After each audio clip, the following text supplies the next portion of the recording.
Mesdames, Messieurs les membres du pouvoir judiciaire, Monsieur le commandant-chef AI des Forces armées d'Haïti, ainsi que son état-major, Monsieur le directeur général et les membres du commandement de la police nationale d'Haïti, Mesdames, Messieurs les grands commis de l'État, Messieurs les représentants des banques d'État, Mesdames, Messieurs les représentants des organisations internationales, Mesdames, Messieurs les représentants du corps consulaire, chères concitoyennes, chers concitoyens, distingués invités, frères actions, ici, dans tout l'autre peuple haïtien. Jeudi, c'est 1er janvier. Nous avons fêté l'indépendance du pays d'Haïti. Grâce à grand maître, nous voyons une nouvelle année. Malheureusement, il y a un pile l'autre compatriote qui n'a pas de chance. Machine insécuritaire, choléra et malcité parti avec eux avant l'heure. Ma pensée à la famille qui n'est pas capable, dans l'occasion ça, ou est sous avec eux. Ça fait nous mal en pile. Mais ça va nous tout détermination pour changer ça.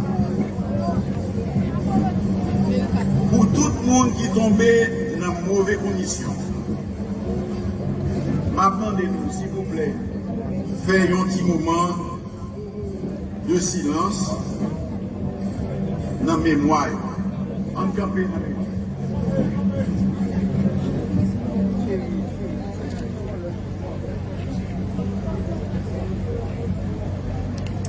Merci. Aujourd'hui est le 1er janvier. Et il est de bon ton de rappeler au monde entier et à la jeune génération de chez nous, en particulier, cette leçon magistrale d'humanisme, de dignité, de liberté et de respect des droits humains que nos ancêtres ont donné à la terre entière. Aux yeux de l'univers étonné, nous avons donné l'exemple héroïque d'un peuple qui renversa toutes les barrières et tous les obstacles pour s'élever au rang de première république libre du monde. En remportant cette victoire mémorable, les Haïtiens ont appris aux esclavagistes de partout qui se prétendaient civilisés que l'asservissement et l'exploitation de l'homme par l'homme était inhumain et déshonorait ceux qui le faisaient. Il faudra du temps, beaucoup de temps pour les ramener tous à la raison. Mais nous avions tracé la voie et montré le chemin qui conduit à la liberté, en nous battant pour concrétiser le principe fondamental de la Déclaration universelle des droits de l'homme qui soutient que tous les êtres humains, quelle que soit leur race ou leur origine, naissent et doivent vivre libres et égaux en droit. Nous autres, Haïtiens, avons raison d'être fiers de l'épopée de 1804. Nous avons raison d'en parler continuellement. Mais chaque 1er janvier doit aussi être pour nous une occasion de nous interroger systématiquement sur l'utilisation que nous avons faite de cet héritage à nous léguer par nos valeureux ancêtres. Chaque Haïtien doit se demander aujourd'hui si nos ancêtres pouvaient nous regarder les yeux dans les yeux aujourd'hui. Pourraient-ils être eux aussi fiers de nous? M'a quitté chaque monde répondre peut-être pas. Pour ma part, je dirais que nous avons dévié. Nous ne nous sommes pas toujours montrés à la hauteur de ce que le monde pouvait attendre d'un peuple qui a fait 1804. Un peuple qui a par le passé su transcender ses divergences, faire preuve d'intelligence et comprendre que c'est dans l'unité seulement qu'il était possible pour des va-nu-pieds de vaincre et de faire capituler l'une des armées les plus puissantes de l'époque. La victoire de 1804 a eu des répercussions mondiales. Nous avons réussi à exporter la révolution haïtienne. Nous avons aidé de nombreux peuples de l'Amérique latine à se libérer du joug des puissances coloniales, moyennant un engagement formel à proclamer la fin de l'esclavage dans tous les territoires libérés. Peu de gens le savent, mais c'est à cause de la défaite cinglante du corps expéditionnaire d'élite de Napoléon en Haïti que celui-ci a décidé de se retirer de la Louisiane et de céder aux Américains cette colonie qui représentait alors le tiers du territoire actuel des États-Unis. Chers compatriotes, je veux m'adresser en particulier aux jeunes Haïtiens, filles et garçons. Notre population est composée majoritairement de jeunes. Vous êtes l'avenir d'Haïti. C'est sur vous que la nation compte pour que les choses changent irréversiblement ici. L'Haïti de demain sera ce que vous aurez décidé d'en faire. Il y a une génération de femmes et d'hommes qui ont lutté pour le changement, mais qui s'en vont sans avoir les résultats probants de leur lutte. C'est vous qui devez prendre la relève et maintenir le flambeau. C'est sur vos épaules que repose la lutte de responsabilité de faire briller à nouveau aux yeux du monde l'étoile de notre cher Haïti. Moi déjà entendu nous dire que papa jeune a chance pour faire ça au café. Moi connais bien un pile dans nous qui découragé avec la situation pays qui paraît qui a mis au gagné par boy ici. Moi connais bien un pile dans nous qui veulent écraser, ils ont quitté ça. Puis elle prend chance de l'autre côté. Jeudi 1er janvier, c'est un jour pour nous penser et agir de l'autre manière. Un pays, une nation, c'est d'abord le monde qui fait ça. Moi, j'aime répéter ça. Un jeune gens pour nous changer ça, c'est si nous faisons ça, nous devons faire pour changer ça qui a changé. Nous ne pouvons pas bailler les gains. Nous ne pouvons pas bailler les gains. Oui, nous sommes capables. Nous pouvons changer la situation dans le pays. Nous pouvons, vous pouvez devenir des gouverneurs de la rosée. Nous pouvons, vous pouvez devenir les maîtres de votre destin et de la destinée de votre pays. Certains vous diront, AXA pays à traverser là, le monde rêvé, j'ai glé. Oui, je rêve les gros yeux grands ouverts. Si les pères fondateurs de la nation n'avaient pas eu un rêve plus grand qu'eux, croyez-vous qu'ils se seraient engagés dans ce combat inégal contre la puissante armée coloniale? Tout le monde a dit au fou, bataille a perdu d'avance. La soif de liberté, l'envie de vaincre, le désir de changer ça, a décuplé leurs forces et ils ont réussi. Aujourd'hui, nous faisons face à des difficultés qui semblent insurmontables. les raisons d'abandonner, de tout laisser tomber et d'aller voir ailleurs ne manquent pas. Mais je veux, à l'occasion de la commémoration du jour de l'indépendance, lancer à mes sœurs et à mes frères d'ici et de la diaspora un message de foi, un message d'espérance.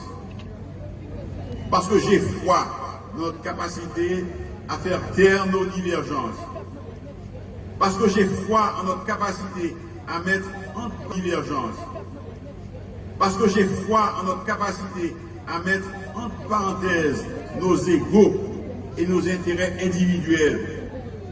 Parce que j'ai foi dans notre capacité à reconstruire cette union qui a fait la force de nos ancêtres. Oui, nous pouvons, si nous le voulons, vaincre ceux qui, directement ou indirectement, entretiennent dans notre pays un climat de violence et d'insécurité. Oui, nous sommes capables de mettre hors d'état de nuire ceux qui arment des jeunes désespérés, leur fournissent des munitions et les envoient tuer, kidnapper, violer, bloquer la libre circulation des personnes et des biens, paralyser des pans entiers de notre économie, prendre tout un pays en otage et de nous priver de notre liberté si chèrement conquise. À cela, je veux dire que leur entreprise criminelle n'a pas d'avenir. Ce genre de comportement n'a pas sa place dans Haïti Nouveléa. Aujourd'hui, demain, après-demain, le peuple haïtien finira par les mettre en déroute avec ou sans appui.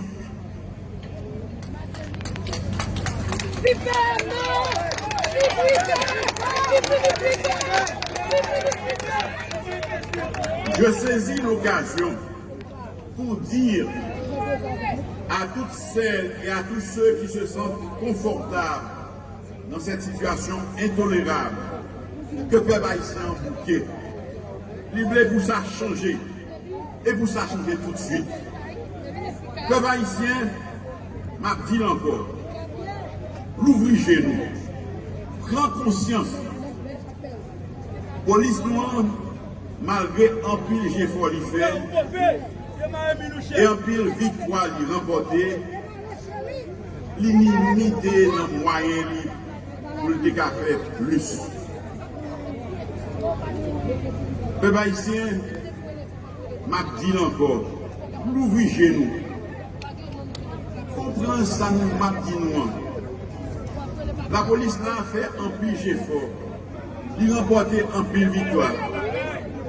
S'il gagne plus dans main, il a fait plus.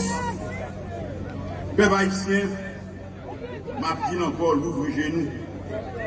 Et prends conscience, l'armée a commencé à prendre j'arrête. Mais il faut bien servir à elle pour le capable de bailler peuple là plus service main en main avec la police. M'a demandé aux populations accompagner la police et désolidariser les de bandits. M'a répété une fois encore, le nous demander communauté internationale là, par la police noire, une bourrade, nous capables de reprendre contrôle tout le territoire noir. Par la police noire, bon gens formation, pour faire face carré à Grandio, ban nous et vend nous équipement. Ce n'est pas une coopération nous demander. Ce n'est pas une intervention militaire nous voulons dans le pays d'Haïti. Nous voulons pour tout Haïtien circuler libre et libère sur route Matissan, sur route Canaan, sur route Frais, sur route Neuf, sur route Lamour, sur route Gantier, l'air et blé.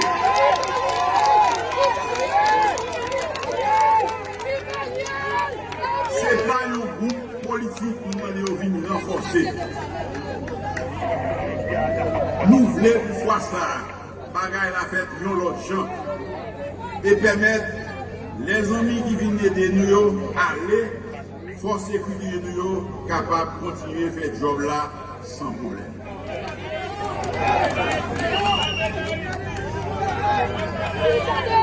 J'ai parlé tantôt de foi, mais aussi d'espérance.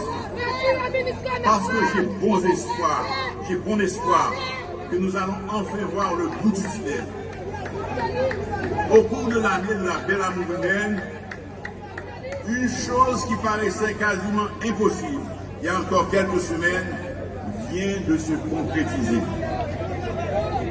Nous avons pu finalement clôturer l'année 2022 avec la signature de compromis national pour une transition inclusive et des élections transparentes. C'est ce que je cherchais depuis ma prise de fonction. Rassembler les Haïtiennes et les Haïtiens autour d'un projet commun. Nous avons franchi un nouveau pas dans la bonne direction. En septembre 2021, j'ai signé un accord avec de nombreuses organisations politiques et de la société civile.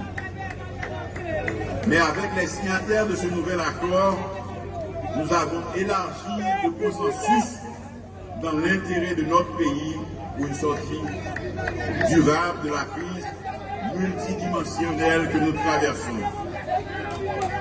Yo saisi, yo paniqué. Équipe là, bien championnat, la remporté coupe là pour le peuple.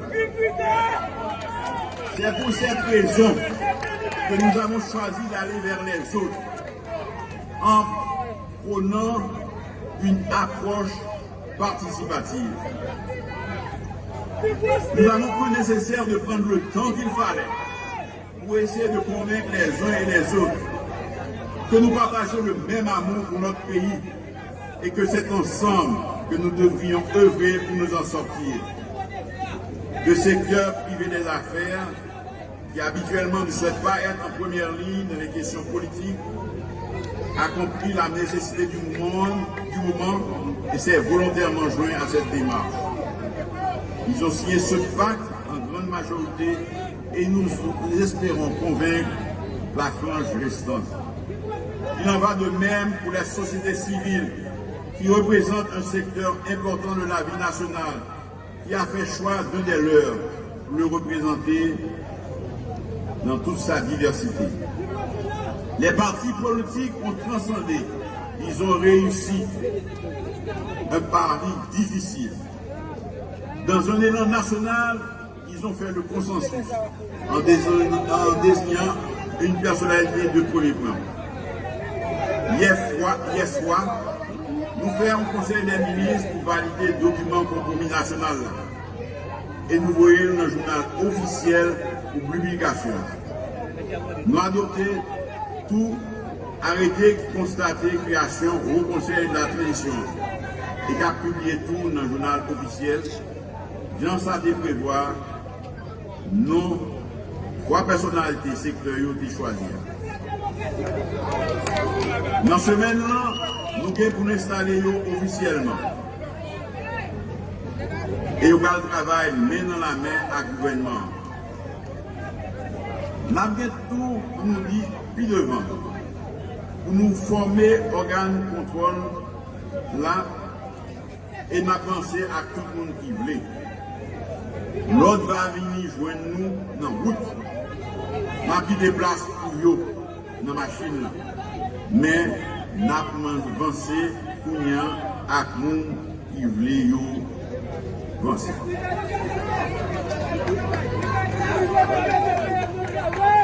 Et nous avons continué à chercher ça par les machines. En cette année 2023, nous devons apprendre à nous faire confiance les uns les autres. Et je vous demande de me prendre au mot quand je parle de la volonté de mon gouvernement de tout mettre en œuvre pour reconstituer nos institutions démocratiques. Ce n'est pas avec la méfiance que nous monte une équipe pour affronter ensemble les dangers qui planent sur notre patrie commune.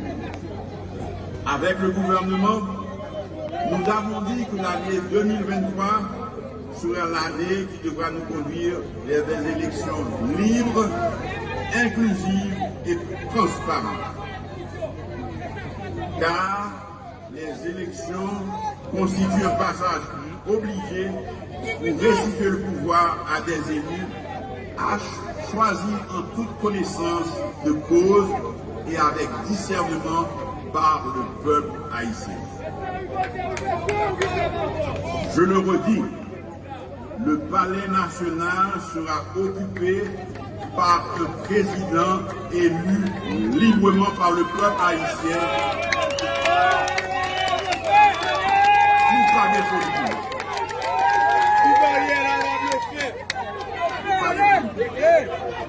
Quand nous disons que l'année 2023 sera celle de la mise en branle du processus électoral, cela implique, bien entendu, la création d'un environnement sûr et stable, indispensable pour leur réalisation.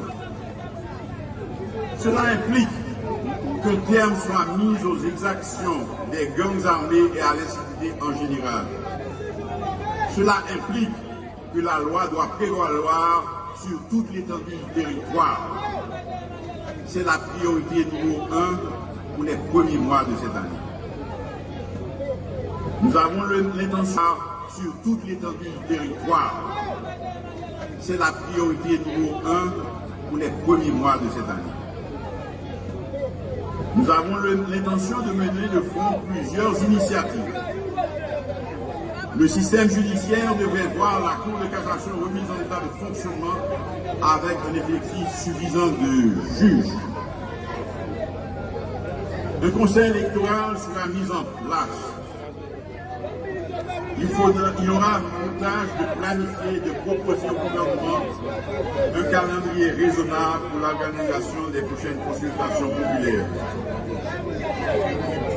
Tous les vrais démocrates devraient saisir la possibilité qui leur est offerte de rejoindre le consensus national et de contribuer ensemble avec le gouvernement avec la définition de la feuille de route qui comportera les stratégies et les actions à mettre en œuvre pour l'organisation des prochaines élections.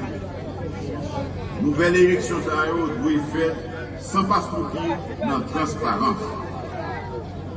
C'est seul gens pour un pile citoyen à voter et que le monde qui est lié a plus de légitimité et pour pas de contestation.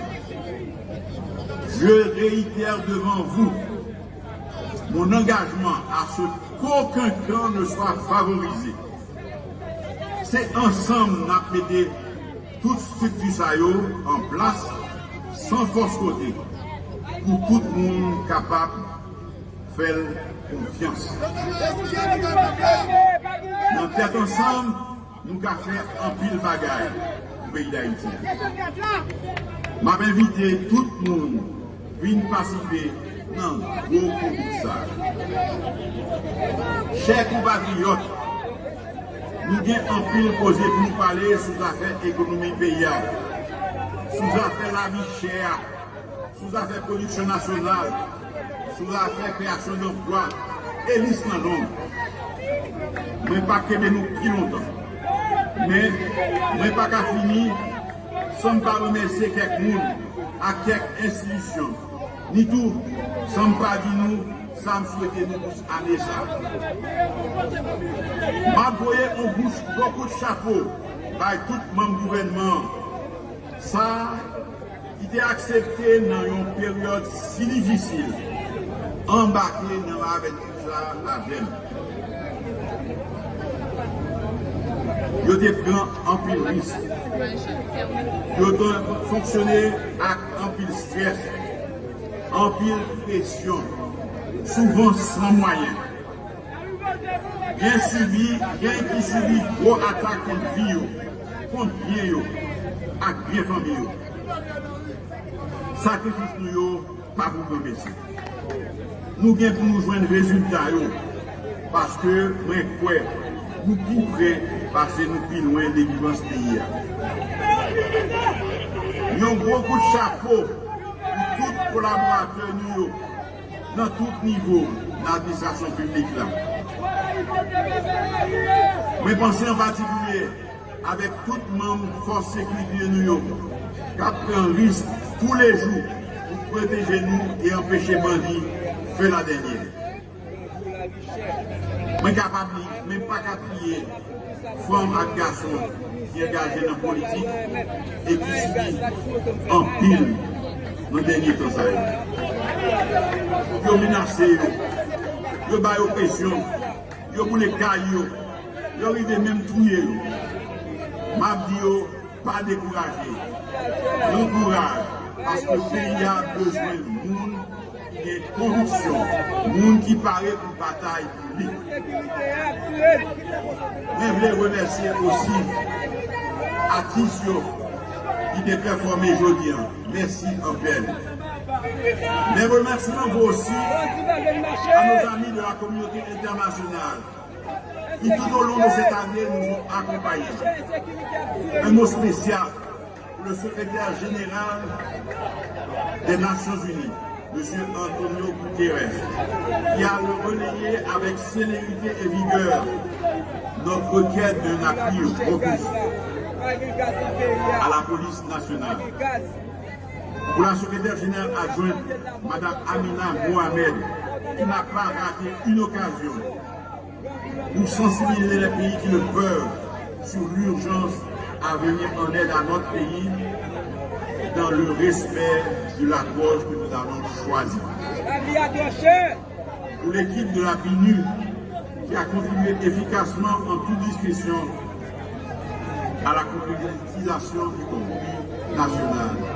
Et enfin, à tous les pays qui ont coopéré avec nous pour que nous tenions la route. Je formule pour cette année nouvelle le vœu que nos étudiants, que nos écoliers et nos enseignants puissent reprendre le chemin de l'école et de l'université dès le 3 janvier en vue de rattraper autant que faire se peut les jours de classe manqués depuis la rentrée. Puissent-ils le faire de la paix et de la sérénité qui convient pour se préparer à prendre la relève et pour se former en vue de se mettre au service de l'Haïti demain. Je souhaite à toutes les familles qui depuis plusieurs mois quittaient la caillou à cause de l'insécurité. Moi, je souhaitais en pile que l'année ça, nous puissions retourner la caillou. Ok. J'ai une pensée spéciale pour celles et ceux qui ne sont pas libres de leur déplacement et qui n'auront pas l'occasion de passer les fêtes de leur famille. Des souhaits de courage et de prospérité à toutes les femmes et à tous les hommes d'affaires des secteurs formels et informels qui ont connu ces derniers mois des situations difficiles et qui, malgré tout, n'ont pas abandonné. Je veux dire à ceux qui ont dû fermer leurs portes sous la pression insupportable des grandes armées que nous travaillons pour qu'ils puissent reprendre leurs activités. Ces vœux vont aussi à tous les contribuables qui ont pris la résolution de payer régulièrement leurs redevances fiscales et douanières. À tous nos agriculteurs et aux Madame Sarah qui, malgré les difficultés et les contraintes, continuent à approvisionner nos marchés. À nos compatriotes dans les départements que l'insécurité prive encore de carburant au prix normal fixé. Puisse l'année 2023 ramener la sécurité et la libre circulation des personnes et des biens en toute sécurité. À tous nos compatriotes de la diaspora qui veulent contribuer davantage au développement de leur région d'origine et qui en sont empêchés par ce climat délétère qui n'a pas trop duré, à ceux qui, malgré les difficultés, sont revenus dès qu'il a eu une petite éclaircie, je souhaite que l'angoisse qui les étreint chaque fois que de mauvaises nouvelles leur parviennent, qu'elles s'estompent et qu'ils puissent revenir comme on leur semble dans leur pays. Puisse l'an de grâce 2023, en 129e de notre indépendance, année dédiée au patrimoine. Voir les Haïtiennes et les Haïtiennes d'ici et d'ailleurs se réconcilier, se donner la main en toute confiance en vue de bâtir ensemble les bases sur lesquelles nos jeunes viendront construire l'Haïti de l'avenir. Que Dieu bénisse notre cher Haïti et lui donner des raisons d'être à nouveau fiers. Merci.